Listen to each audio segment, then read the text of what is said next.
বিয়ে মানেই কি কেবল সোনার ঝিলিক, নাকি এই ঝিলিকের পেছনে লুকিয়ে আছে মধ্যবিত্তের দীর্ঘশ্বাস? কাশ্মীর থেকে ঢাকা, দিল্লি থেকে করাচি, পুরো দক্ষিণ এশিয়ায় আজ সোনার বদলে রাজত্ব করছে নকল গয়না। যেখানে একটি আংটি কিনতেও লাগে কয়েক মাসের বেতন, সেখানে ঐতিহ্য টিকবে কিভাবে? জানলে অবাক হবেন। কেবল সোনার গয়না দিতে না পারায় অনেক জায়গায় থমকে যাচ্ছে বিয়ের প্রস্তাব। আকাশচুম্বী দামের এই যুগে সোনা কি এখন কেবল ধনীদের বিলাসিতা? চলুন দেখি দক্ষিণ এশিয়ার বিয়ের বাজারের এক বদলে যাওয়া বাস্তব চিত্র।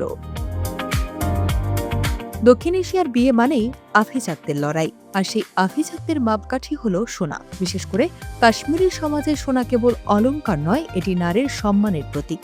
শ্বশুরবাড়িতে একজন কনে কতটা কদর পাবেন তা অনেকাংশেই নির্ভর করে তার সাথে থাকা সোনার পরিমাণের ওপর। কিন্তু বর্তমান বাজারে একজন সাধারণ কর্মজীবী নারীর পক্ষে নিজের জমানো টাকায় সোনার গয়না কেনা এখন অসম্ভব স্বপ্ন। যেখানে একটি ছোট আংটি কিনতেই ৩ মাসের বেতন শেষ হয়ে যায়, সেখানে পুরো সেট কেনা সাধারণের নাগালের বাইরে। আর তাই বাধ্য হয়ে অনেকেই এখন ঝুঁকছেন 1 গ্রাম গোল্ড বা ১ গ্রাম সোনার গয়নার দিকে। বিশ্বের দ্বিতীয় বৃহত্তম সোনার ভোক্তা দেশ ভারত, কিন্তু পরিসংখ্যান বলছে ভিন্ন কথা। ২০২৪ সালের তুলনায় ২০২৫ সালে ভারতে সোনার গয়নার চাহিদা প্রায় ২৪% কমেছে। এমনকি পবিত্র হিসেবে পরিচিত অক্ষয় তৃতীয়াতেও সোনার দাম ছিল আকাশছোঁয়া।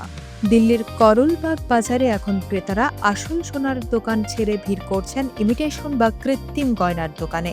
মধ্যবিত্তের আক্ষেপ এখন স্পষ্ট। আগেকার দিনে মা বাবারা যে পরিমাণ সোনা দিতে পারতেন, আজ তার অর্ধেক জোগাড় করাও অনেক পরিবারের জন্য দুঃসাধ্য। লোকলজ্জা বাঁচাতে ইমিটেশন গয়নাই এখন সাধারণের শেষ ভরসা। বাংলাদেশেও চিত্রটি একই রকম। সোনার দাম এখন ইতিহাসের সব রেকর্ড ভেঙেছে। দেশের মাথাপিছু আয়ের তুলনায় এই দাম সাধারণ মানুষের সাধ্যের বাইরে।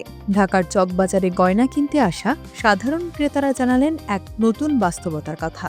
এখন কেবল সামর্থ্য নয়, নিরাপত্তার প্রশ্নেও মানুষ আসল সোনা এড়িয়ে চলছে।